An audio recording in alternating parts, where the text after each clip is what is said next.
Operation സിന്ദൂറിന് ശേഷം ജനങ്ങളുടെ അഭിപ്രായം അറിയാൻ ന്യൂസ് 18 രാജ്യവ്യാപകമായ ഒരു സർവേ നടത്തി. അതിപ്രധാനമായി ചോദിച്ച 3 ചോദ്യങ്ങളായിരുന്നു. അത് രാഹുൽ ഗാന്ധിയും കോൺഗ്രസും ഈ ഓപ്പറേഷൻ സിന്ദൂറിൽ മോദിയെ പ്രതിക്കൂട്ടിൽ നിർത്തിക്കൊണ്ട് അല്ലെങ്കിൽ പ്രതിസ്ഥാനത്ത് നിർത്തിക്കൊണ്ട് നടത്തിയ പ്രസ്താവനകളെ കുറിച്ചുള്ളതായിരുന്നു. ഏതായാലും അതിന് വലിയ രീതിയിലുള്ള റെസ്പോൺസുകളാണ് വന്നിരിക്കുന്നത്. നമുക്ക് എത്ര പേർ അതിന് അനുകൂലമായും എതിർത്തും ഇല്ലെങ്കിൽ ആ അഭിപ്രായത്തെ ശരിയാണോ എന്നൊക്കെ പറഞ്ഞു എന്ന് നമുക്ക് നോക്കാം. ഒന്നാമതായി ചോദിച്ചത് രാഹുൽ ഗാന്ധി ഈ വെടിനിർത്തലിന് തൊട്ട് പിന്നാലെ നടത്തിയ ഒരു പ്രസ്താവനയായിരുന്നു. നരേന്ദ്ര കീഴടങ്ങി എന്നുള്ളതായിരുന്നു. അദ്ദേഹം പറഞ്ഞത് ട്രംപ് വിളിച്ചുടനെ തന്നെ മോദി കീഴടങ്ങുകയായിരുന്നു, വെടിനിർത്തൽ പ്രഖ്യാപിക്കുകയായിരുന്നു, ട്രംപിനെ ഭയന്നാണ് എന്ന് പറഞ്ഞു. ഇതനുസരിച്ചുള്ള കഥകളും മീമുകളുമൊക്കെ കോൺഗ്രസിന്റെ ഈ ട്വിറ്റർ ഹാൻഡിലുകളും മറ്റു സോഷ്യൽ മീഡിയ ഹാൻഡിലുകളും നിർമ്മിക്കുകയും അവ പ്രചരിപ്പിക്കുകയും ചെയ്തു. അതായിരുന്നു ആദ്യ ചോദ്യം ജനങ്ങളോട് ചോദിച്ചത്.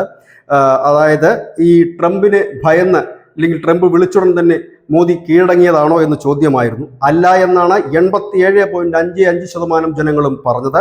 12.45% പേർ അതെ എന്നും പറഞ്ഞു. രണ്ടാമത് ചോദിച്ച ചോദ്യം, ദേശീയ സുരക്ഷയുടെ കാര്യത്തിൽ മോദി ശക്തമായ നിലപാട് സ്വീകരിച്ചിട്ടുണ്ടോ എന്ന് നിങ്ങൾ കരുതുന്നുണ്ടോ എന്ന്. അതായത് ദേശീയ സുരക്ഷയുടെ കാര്യത്തിൽ മോദി ശക്തമായ നിലപാട് സ്വീകരിക്കുന്ന ആളാണെന്ന് നിങ്ങൾ കരുതുന്നുണ്ടോ എന്നാണ് രണ്ടാമത് ചോദ്യം. അതിന് 88.6% പേർ യെസ് എന്നും 11.94% പേർ നോ എന്നുമാണ് പറഞ്ഞിരിക്കുന്നത്. മൂന്നാമത് ചോദിച്ചത് സിന്ധു നദീജല കരാറുമായി ബന്ധപ്പെട്ടാണ്.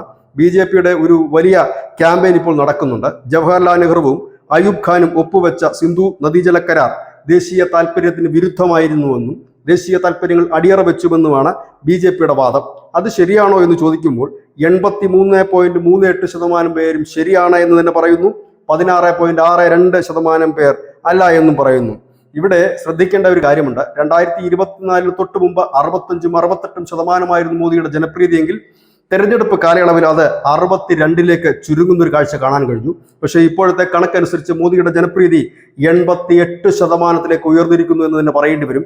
പ്രതിപക്ഷവും രാഹുൽ ഗാന്ധിയും തകർക്കപ്പെടുന്ന ഒരു നിലയിലേക്ക് പോകുന്നു. ഒപ്പം തന്നെ ഇതിൽ പറയുന്ന മറ്റൊരു കാര്യം, ഈ സൈനികരെ ഉൾപ്പെടെ അപമാനിക്കുന്ന തരത്തിൽ രാഹുൽ ഗാന്ധി മറ്റും നടത്തുന്ന ഈ പ്രസ്താവന ആ പാർട്ടിയോട് ജനങ്ങൾക്കിടയിൽ വലിയ വെറുപ്പ് സൃഷ്ടിച്ചിട്ടുണ്ടെന്നും ഈ സർവേ സൂചിപ്പിക്കുന്നു. News desk news India Malayalam.